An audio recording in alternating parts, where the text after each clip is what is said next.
Dinaan sa DSWD ay mula sa mga nakumpiska nating tone-toneladang smuggled rice doon sa isang warehouse sa Zamboanga kamakailan. Umabot na kami na pamimigay sa Cavite, Camarines Sur, sa Siargao, Dinagat Island, Antique, Aklan, Capiz at siyempre Zamboanga at dito sa Metro Manila.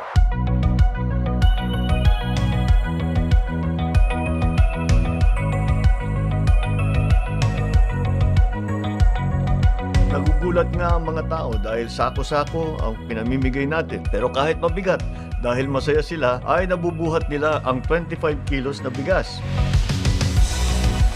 Malaking bagay na po yan para pantawid sa kanilang mga gastusin sa pagkain para sa ilang linggo o buwan. Bakit natin ito ginagawa? Dahil dapat talagang direktang nakikinabang ang taong bayan sa kawalang hiyaan nitong mga smuggler at hoarder na ito. Malinaw ito na mensahe